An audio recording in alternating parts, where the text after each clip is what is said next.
Büyük Allah Teala'nın adı bilen assalamu aleykum hormatly görüjiler. Bu haftaning muhim habarlarına men Nur Muhammed Sadat bilen Türkmen FM arkaly hoş geldiniz. Faryab we Serpul welayatynyň mahalli mesullary bu welayatlarda agyr ýagyşlar sebäple sil gelip ýaşaýjylara gaty gynçylyk töredenliginden habar berdi. Bularyň aýdyşyna görä, bu siller Faryab we Serpul welayatynyň ýaşaýjylaryna mali we jany nuqs ýetirip, bazy umumy ötgeç bolýan ýollaryň siller sebäple bent bolanlygyny aýtýarlar. Wa hemde bu welayatlaryň mahalli mesullarynyň aýdyşlaryna görä, bu sillerde ekrançylyk ýerler, ýaşaýyş öýler we ötgeç edilýän umumy köprüler harap boldy. Bu wakyada nuqs gören aýlalar köp gyn durumda bolanlygyny aýdyp, hökümeti mesullar we başga kömekçi muassasalardan tezlikde yardam etmeklerini istediler. İslami Emirligiň İçeri işler Wezirligi Balx welayatynyň harby güýçleriniň bu welayatda 3 kişini halkyň dükanlaryny otlamakda edam edenliginden habar berdi. İçeri işler Wezirligi duşanba 6-njy hamel bir habarnamada Balx welayatynyň Zary uluswallygynda 5 sany kişi halkyň dükanlaryny otlamak niýetde bolup, harby güýçleri tarapyndan bulara garşy aýratyn ameliyat edenligini aýtýar. Aýdylışyna görä bu kişiler İslami Emirligiň harby güýçleri bilen savaşyp, netijede 2 sanysy ölüp we 3 sanysy hem harby güýçler tarapyndan tutsak bolup, bu tutsak bolanlar hem İslami Emirligiň harby güýçler tarapyndan öldürildi. Ýurdun Ihsaýa we Maglumat Idaresi geçen 1402-nji ýylynda 3 milyon gawrak elektroniki teskire paýlanandygyndan habar berdi. Bu idaranyň mesullary duşanba 1402-nji ýylynda 3 milyon 124 min kişi elektroniki teskire alanlygyny aýdyp, bu teskire alanlaryň 2 milyon 63 min sanysy erkek kişi bolup, 1 milyon 56 min sanysy hem aýal bolanlygyny aýtdy. Paýlanan teskireleriň gowragy Kabil welayatda bolup, 7 lek kişi bu welayatda paýlandy. Aýdylışyna görä, ýurtda elektroniki teskireniň paýlanmagy başlanandan bäri halaça 12 milyon 9 lek kişi teskire paýlanyp, 7,5 milyon erkek kişi we 5 milyon 4 lek teskire hem aýallara paýlandy. Birleşen Milletler Guramasy Afganistanyň hazırki wagtda has gaty suw gynçylyga duçarlygyny aýtdy.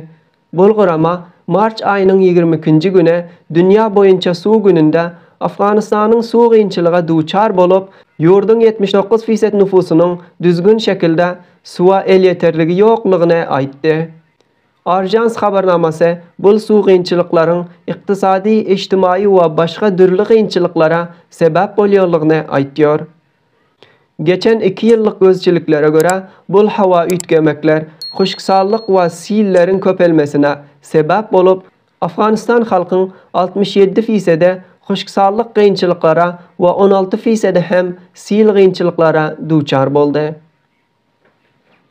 Türkiye ýurdun 77 atly kompaniyasy Jawzajan welayatynyň Ýetimtaq mantykasyndaky sement projesinde maýa goýmak isleýänligini aýtdy. Bu kompaniýanyň mesullary Maden we Petroliýum Wezirligiň başlygy Şahabuddin Dilawar bilen geçiren bir ýygnakda bu projede maýa goýjaklygyny aýdyp, bu wezirlikden bu arsada hemkarlyk etmekligini istedi. Şahabuddin Dilawar bu kompaniýa bilen Ýetimtagyň sement projesiniň karardadyny imza etmekde hemkarlyk etjegini aýtdy. Bu arada bazı sanatkarlar böyle projelere maýa goýçylygyň köpelmege, ýurdun ösüşine paýdaly bolanlygyny aýtýarlar. Aýdylışyna görä, Türkiýanyň 77 atly kompaniýasy köp wagtdan bäri Afganistanyň bark öndürýän projelerinde ýardamçylyk edip, hazır hem madenlerde maýa goýmak istýär. Emir be Maruf we Nahy az Munkar Wezirligi halkyň şikayetlerine ýetişmek üçin İslami Emirlik tarafdan aýratyn bir kanun kabul edilenliginden habar berdi.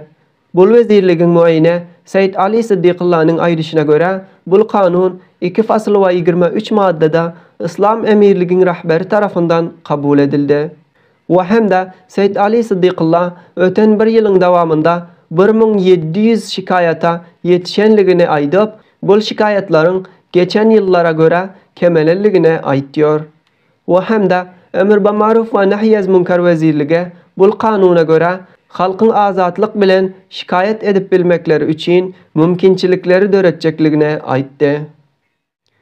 Nimroz vilayatda bazı sarraflar İran ýurdun bu sarraflaryň banki hesaplaryny gaýtaranlygyndan habar berdi. Bu sarraflar duşenbe 6-njy hamel İranyň bir aýdan bäri delilsiz bularyň hesabyny gaýtaryp böyle işe el uranlygyny aýtýarlar.